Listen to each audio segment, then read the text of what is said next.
Holding the first overall pick in any sport seems like a luxury. It's the golden chance for you to draft a perennial superstar that'll change your franchise around. I mean, it worked well for the Indianapolis Colts and Peyton Manning. It was great for the Pittsburgh Penguins and Sidney Crosby. But oh my, some teams really blew it when it came to drafting a hopeful star with the top pick. I'm Justin Fraction, and today we dive into the 10 worst number 1 draft picks in sports history. And a huge shout out to Patriots Cards 12 for suggesting this list. We do hope you enjoy this video, and if you do, feel free to click subscribe down below for more cool videos every single day. Number 10, Matt Bush, 2004. The San Diego Padres hoped shortstop Matt Bush would solidify this franchise's infield. Let's just say he did such a poor job developing that they turned him into a pitcher, where he's had very little success over a decade later. Bush ran into trouble with the law many times while with the Padres organization, which prevented him from turning into a star. And who went right after Bush? Justin Verlander, arguably the best pitcher of this decade. Number 9, Steve Emtman, 1992. After collecting countless hardware in college as a star defensive end at Washington, Emtman watched as the Indianapolis Colts called his name to open up the 1992 NFL Draft. But knee injury slowed down Emtman early in his pro career. He played a total of only 18 games through 3 seasons for the Colts. He'd played 2 years with Miami and 1 year with Washington, finishing with just 8 career sacks. If there's any consolation, 92 was also one of the worst drafts ever. Emtman exemplified that. Number 8, Michael Olowokandi, 1998. The 1998 NBA Draft included 2 perennial superstars in German sensation Dirk Nowitzki and Boston Celtics icon Paul Pierce. And slam dunk master Vince Carter was also there. But the Los Angeles Clippers chose 7-foot Nigerian Michael Olowokandi with the first pick. Newsflash, it didn't go well. Olowokandi played just 5 seasons with the Clippers and averaged a mere 9.9 points per game. He'd spend 4 more seasons in the NBA and was out of the league by 2007. Number 7, Patrick Stefan, 1999. You know how the Vancouver Canucks franchise has been carried by Swedish twins Daniel and Henrik Sedin? That's because they drafted them with the 2nd and 3rd overall picks in 1999. And that only happened because the Atlanta Thrashers selected Patrick Stefan with the top pick. Stefan played in 414 career games with the Thrashers. He scored a mere 59 goals and 177 points. He never scored more than 40 points in a season. Picks like this were why the Thrashers eventually relocated to Winnipeg in 2011.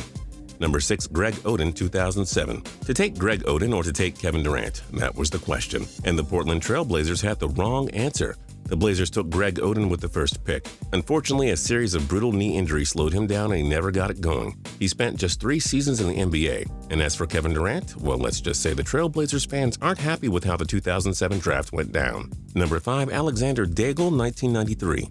The Ottawa Senators were a young franchise in need of finding a true superstar to build around. They thought they had it with the can't-miss prospect Alexander Daigle, whom they selected first overall in 1993. Daigle never reached his full potential, scoring just 172 points in 301 games with Ottawa. Meanwhile, legendary defenseman Chris Pronger went at number 2. Senators fans will never live down the selection of Daigle, easily the biggest draft bust in NHL history. Number 4, Tim Couch, 1999. Couch was a superstar quarterback at Kentucky, and the Cleveland Browns had no problem taking him with the first pick in 1999. Instead of emerging as a franchise quarterback, he just flat-out sucked.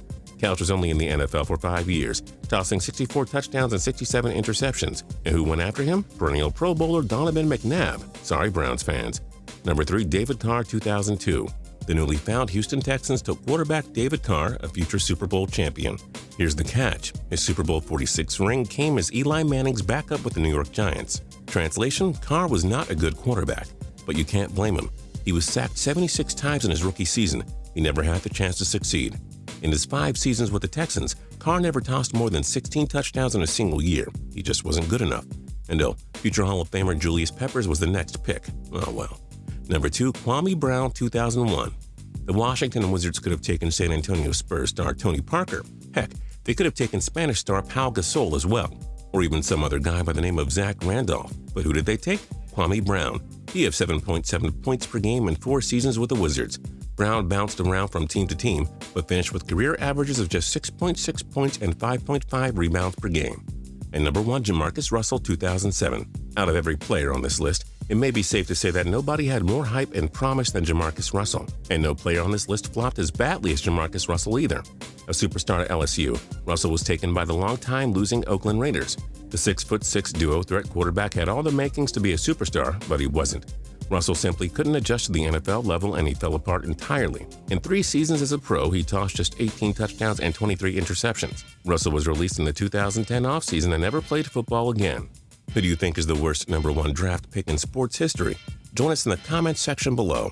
If you like this video and learned a thing or two, clicking the like button helps us out a ton and we appreciate it. If this is your first time coming around to Total Pro Sports though, subscribing is a great idea because we put out videos like this every single day. But as always, thanks for watching and we'll see you guys next time.